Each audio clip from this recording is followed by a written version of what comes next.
जब वो जाती है ना तो उनको चिढ़ाया जाता है, जय श्री राम जय श्री राम। आप मत बोलिए सब बातें। हिंदुस्तान में मुसलमान बोझ है, जाओ कटोरा लेके पाकिस्तान जाओ भीख मांगो, क्या नहीं कहा?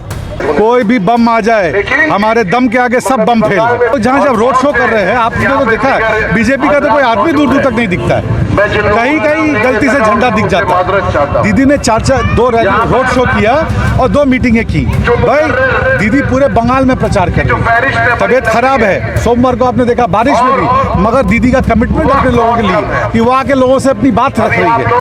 मोदी जी की बौखलाहट और मेरे ख्याल से जिस तरह से वो बयानबाजी कर रहे हैं, तो वो कहते हैं कि चिराग बुझने से पहले फड़फड़ाता है। मोदी जी बुझने से पहले जो है बौखला गए हैं। का दिन है अभी, कल भी थोड़ा सा चुनाव कर सकते, प्रचार कर सकते 4 बजे तक, मगर आप लोगों को लगता है कि हम लोगों को प्रचार करने की जरूरत है? ये सब भाई लोग हैं, ये अपने आप हमारी भीड़ देखिए, लोग देखिए अपने आप दिल से आ रहे हैं ममता को जिताने के लिए। कल मोदी जी भीड़ देखी, क्या असर पड़ेगा उनका? भीड़ तो बाबू तुम कहाँ बोलो वहीं जुगाड़ कर दें, उसमें क्या, भीड़ से कोई फर्क नहीं पड़ता। मन से कहाँ लोग जा रहे हैं, दिल से कहाँ जा रहे हैं। ये देश मोदी के साथ नहीं, इस बार ये देश ममता के साथ। ममता ने सुदीप बंदोपाध्याय के लिए 4 रैलियां की, क्या लगता है हवा खराब है क्या? नहीं, रैली ये ना हवा खराब है ना, क्योंकि हम लोग जहाँ जब रोड शो कर रहे हैं आपने तो देखा है, बीजेपी का तो कोई आदमी दूर दूर तक नहीं दिखता है, कहीं कहीं गलती से झंडा दिख जाता है। दीदी ने 2 रोड शो किया और 2 मीटिंगें की। भाई दीदी पूरे बंगाल में प्रचार कर रही, तबीयत खराब है, सोमवार को आपने देखा बारिश में भी, मगर दीदी का कमिटमेंट अपने लोगों के लिए कि वहाँ के लोगों से अपनी बात रख रही है।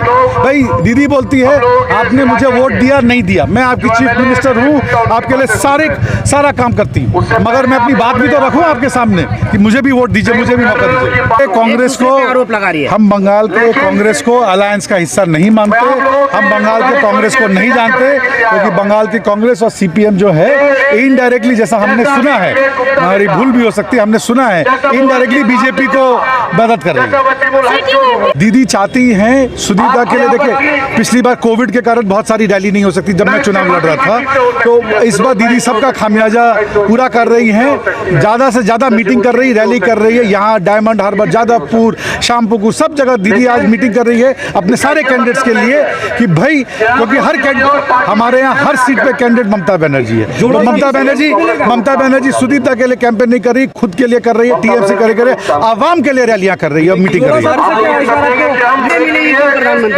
मुझे पता नहीं, मैं ज्योतिषी नहीं हूँ, मगर हर तृणमूल कर्मी की धड़कन है कि ममता बनर्जी प्रधानमंत्री बने और हमारे पूरे देश का नेतृत्व करे। कहा था थोड़ी देर पहले, मैं फिर दोहरा रहा हूँ, कोई भी बम आ जाए हमारे दम के आगे सब बम फेल। आपका बहुत बहुत शुक्रिया। आपने खुद ही कह दिया डेमोक्रेसी खतरे में, बिल्कुल कॉन्स्टिट्यूशन खतरे में, देश का जो नेशनल इंटीग्रेशन है, एकता, अखंडता, भाईचारगी, सालमियत, सभी खतरे में है, क्योंकि जब संविधान बदल जाएगा तो अंबेडकर साहब खतरे में हैं, गांधी जी का नज़रियात खतरे में है। और मैं तो कोई नजूमी नहीं हूँ जो प्रेडिक्शन करूँगा, पर वो कहते हैं कि आसमान देख कर के बारिश का अंदाज़ा हो जाता है। मोदी जी की बौखलाहट और मेरे ख्याल से जिस तरह से वो बयानबाजी कर रहे हैं, तो वो कहते हैं कि चिराग बुझने से पहले फड़फड़ाता है। मोदी जी बुझने से पहले जो है बौखला गए हैं। नड्डा किसी को जिता सकते हैं और ना ही ममता बनर्जी किसी को जिता सकती है। मैं बहुत जिम्मेदारी लेकर के ये बात कह रहा हूँ आपके सामने। मैं अपनी भी पार्टी के रहनुमा, जिताते हैं आवाम, हम अपील लेके, पैगाम लेके लोगों के पास जाते हैं, आखिरी फैसला आवाम का होता है। आज हमारे एक मुकर्रिर ने बड़ी अच्छी बात कही कि जनता जो है इलेक्शन के दिन जज का काम करते हैं, वो जज होते हैं, सिर्फ वो एक वोट नहीं देते हैं बल्कि अपने फैसला देते हैं वो। तो जाहिर सी बात है, नड्डा साहब अगर जिता देते तापस राय को तो 200 पार 2021 में भी कर देते। इससे पहले भी बंगाल में लोकसभा का चुनाव में 19 में भी कहे थे कि 30-32 पार हो जाएगा, 30 पार, पर 18 ही हुआ था। हमारे लिए दुख की बात है कि 18 हुआ था, लेकिन 30 पार बोले थे वो। अभी तो संजय सिंह जी तो बड़ा डाटा दे के बता दिए मेरी बहन, तो उन्होंने ये बात कहा कि 23 मकामात में, जो भारत के 23 मकामात में जो चुनाव हुए हैं, जैसे दिल्ली में उन्होंने कहा था 45 पार, खुद ही पार हो गए। यहाँ बोले थे 200 पार। तो आप तो समझ रहे हैं कि जो कहते हैं। अब देखिए, मैं एक एग्जाम्पल देना चाहता हूँ, बहन की बातों को और मजबूत करना चाहता हूँ। आप जब हमारे देश के प्राइम मिनिस्टर जब जाते हैं उड़ीसा तो कहते हैं मैं हिंदुस्तान का 1 नंबर रियासत उड़ीसा को बना दूंगा, बनाना चाहता हूँ। फिर जब कर्नाटक में आप जाते हैं तो कहते हैं मैं हिंदुस्तान का 1 नंबर रियासत कर्नाटक को बनाना चाहता हूँ। और अमित शाह जब जाते हैं तेलंगाना में तो कहते हैं हमारा सपना, मोदी जी का सपना है कि हिंदुस्तान में तेलंगाना 1 नंबर रियासत हो। अब तीनों रियासत में जाके 1 नंबर रियासत बनाने की बात की, अब तो अल्लाह जाने 1 नंबर कौन होगा, ये पता नहीं। तो से ये बात कहना चाहता हूँ, मैं तफसीली गुफ्तगू से परहेज़ कर रहा था, लेकिन आपने मुझे छेड़ दिया तो मैं कहूँ योगी साहब का जो महाराष्ट्र में स्टेटमेंट है, उम्मीद करते हैं आपके पास होंगे। साफ लफ्ज़ों में वो कहा कि ये हमारे बोझ है, हिंदुस्तान में मुसलमान बोझ है, जाओ कटोरा लेके पाकिस्तान जाओ भीख मांगो। क्या नहीं कहा? हाँ या ना? क्या दस्तावेज नहीं है, वीडियोस नहीं है? उन्होंने कहा रास्ते में नमाज हमने बंद कर दिया यूपी में।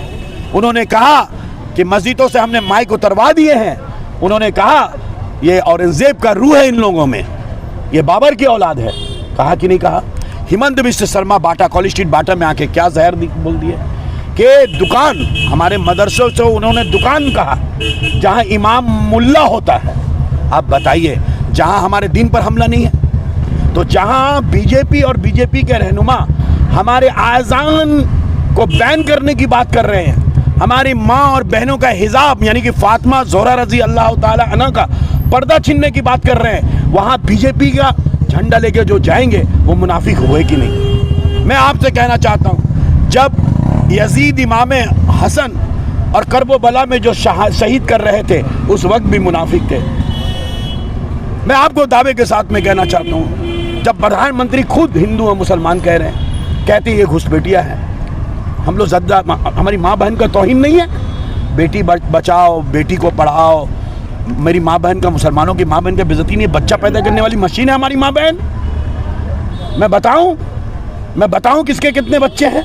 ना ही मैं नजूमी हूँ, ना ही मैं इस तरह का भविष्यवाणी कर सकता हूँ, लेकिन हाँ, आपने वो जो बातें कहा कि मुश्किलें बढ़ रही हैं, तो हाँ, मुल्क के गरीब लोगों की मुश्किलें बढ़ रही हैं।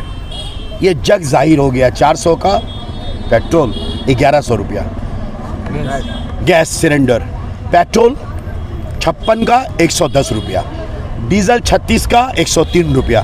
तो मुश्किलें किसकी बढ़ रही है? जब मुल्क में मुश्किलें किसानों का बढ़े, मुश्किलें नौजवानों की बढ़े, आम शहरी, आम लोगों की जब मुश्किलें बढ़ती हैं, तो वही उनकी मुश्किल आसान होता है जो इनके हित की बात करता है। और तृणमूल कांग्रेस और ममता बनर्जी का नस्बुल ऐन है कि हम हमेशा से ही किसानों के लिए, नौजवानों के लिए, महंगाई के खिलाफ, बेरोज़गारी के खिलाफ लगातार पिछले 10 वर्षों से पार्लियामेंट के अंदर और पार्लियामेंट के बाहर लड़ाई कर रहे हैं। आज बीजेपी की मुश्किलें बढ़ी हैं और रहा बात सीपीएम और कांग्रेस को जो ऑक्सीजन देने की कोशिश हो रही है, उसका एक ही जवाब है, किसी भी कीमत पर हम सीपीएम के साथ समझौता नहीं कर सकते। ये हमारी ममता बनर्जी का स्टैंड है। इसके बहुत सारे वजूहात हैं, आज मुमकिन नहीं है वो, लेकिन नहीं कर सकते। और आज जो सीपीएम और कांग्रेस जो अपने आप को जो बहुत ऑक्सीजन और बहुत मुश्किल बढ़ाने वाला बोल रहा है, केरल में इनका समझौता क्यों नहीं हुआ? त्रिपुरा में इनका समझौता क्यों नहीं हुआ? मुझे बता दीजिए आप, क्यों नहीं हुआ इनका समझौता? क्यों वहाँ कुश्ती है और यहाँ दोस्ती है? अब 2021 में भी तो ये लोग साथ थे, आईएसएफ भी साथ था, अभी तो 2 हैं, उस टाइम में 3 थे, तो क्या बिगड़ा? कि हम जो अमन व अमान और मिसाली अमन व अमान का गहवारा है बंगाल, इसको कायम दायम रखने के लिए हमने वोट मांगा है। हमने धर्म के आधार पे नहीं, हमने कहा है ये जो यहाँ गुजराती भी महफूज है, यहाँ राजस्थानी भी महफूज है, यहाँ पर किसी का धर्म नहीं देखा। हमारे जो जितने भी मुकर्रिरीन ने देखे आपने कि हमारा कोई भी स्कीम धर्म के आधार पर नहीं है, ज़ात के आधार पर नहीं है। और स्पष्ट मैं आपको कह दूँ, एकदम स्पष्ट मैं कह दूँ कि बेशक अगर आसाम वाले, यूपी वाले यहाँ आए तो यहाँ वो बोले ना कि 7000 मदरसा एक दिन में बंद कर दिए हैं। आपको क्या लगता है बीजेपी यहाँ आने से मदरसा बंद नहीं होगा? तो हमें मदरसा को बचाने का लोगों तक पैगाम नहीं ले जाना पड़ेगा? क्या हम यूपी की तरह गलती करें? क्या हम लोग हमारे गुमराह रहें? क्या हम गफलत में रहें? आसाम में क्या हुआ आपने देखा होगा, आप तो देखें ना, उत्तराखंड में तो कॉमन सिविल कोड आ गया। आप क्या बताएंगे, कॉमन सिविल कोड कि हम मुखालफत करें या बीजेपी का होने दें? अगर हम बोलते हैं कि कॉमन सिविल कोड के खिलाफ में वोट दीजिए तो ये क्या हो गया? शरीयत को बचाने के लिए वोट दीजिए। कॉमन सिविल कोड क्यों होगा? क्योंकि हम इस देश में रहे, इसके साथ आर्टिकल 23, 24, 25, 26, 27, 28, 29 पढ़ लीजिएगा। कॉन्स्टिट्यूशन का आर्टिकल 23 से 29 तक, जहां हमें कहा गया हमारी मजहबी आज़ादी होगी। हम अपने मजहबी आज़ादी के साथ नहीं रहेंगे, हमारे शरीयत पर हमला होगा, निकाह करेंगे हम शरीयत के मुताबिक, हम मर जाएंगे लेकिन हम शरीयत के मुताबिक निकाह करेंगे। खुदा की कसम, ममता बनर्जी तमाम मज़ाहिब की एहतराम करती है। वो बात के दौरान होता है ना, मैं भी इंसान बसर है ना, तो मुआवजा चाहिए। उस तकरीर को बहुत बेहतरीन से सुनिएगा, वो क्या बोली हैं, हम क्या हैं, हमारा क्या हैसियत है, हमारा क्या, जो बात बोली है, जो स्प्रिट है। मैं देखिए, आप इसको लेकर के आपसे मैं गुजारिश करूँगा, बराए मेहरबानी, बराए करम, आप उस खवातीन को, वो खातून जो खातून सांप्रदायिकता के खिलाफ, देखिए जब वो जाती है ना तो उनको चिढ़ाया जाता है, जय श्री राम, जय श्री राम। आप मत बोलिए सब बातें। जब वो उनको मुमताज़ बेगम बोला जाता है, आप जाके यूट्यूब खोल के देखिएगा, वो कहते हैं यूट्यूब में कि वो बड़े का गोश्त खाती है। आप क्या जवाब दीजिएगा इसका? हम लोग जहर पीते हैं, क्योंकि जब आप एकता अखंडता की लड़ाई लड़ेंगे और मोदी जैसे ताकतवर लोगों के खिलाफ लड़ेंगे तो हमारे खिलाफ साजिशें होंगी। मैं आपसे कहता हूँ, मुमताज़ बेगम कहा जाता है ममता बनर्जी। अच्छा, इसका जवाब आप दीजिए। होता मुस्लिम तोषण करते हैं, तृणमूल कांग्रेस तुष्टीकरण करते हैं, ये भी इल्ज़ामात है। तो मैं आपसे हाथ जोड़ के विनती करूँगा कि बराए मेहरबानी, उन्होंने कुरान की बेहुरमती कभी नहीं की है। लफ्ज़ों से जिन लोगों को तकलीफ़ हुआ, हम देखिए, मेरी तो कोई हैसियत नहीं है, मैं आपसे कहता हूँ, दिल से कहता हूँ कि वो एहतराम करती हैं तमाम मज़ाहिब का, तमाम मज़ाहिब की किताबों का भी एहतराम करती हैं, दिल से करती हैं। देखिए, एक होता है ज़बान से कुछ बोलना और एक होता है, अब आप बताइए, जिस तरह से तकिया कर, हम एक इंच ज़मीन बीजेपी को नहीं देंगे बंगाल में। जहां हम लड़ सकते हैं, जहां हम रोक सकते हैं, हम वहां 1 तारीख को उतर कर एक इंच, आप एक सीट की बात करें, एक इंच ज़मीन हम बीजेपी को नहीं छोड़ सकते, क्योंकि जहां बीजेपी है वहां तशद्दुद, जहां बीजेपी है वहां बर्बरियत, जहां बीजेपी है वहां इखलाक और मोहब्बत को पामाल किया जाता है। आज आप हमसे जितना सवाल कर रहे हैं, हमरा एक सवाल का आपसे हम पूछना चाहते हैं। हमारे देश के वज़ीर आज़म हमारे वज़ीर आज़म नहीं है, हम ज़्यादा बच्चे पैदा करते हैं और हम घुसपैठिए हैं, हमको पाकिस्तान चला जाना चाहिए।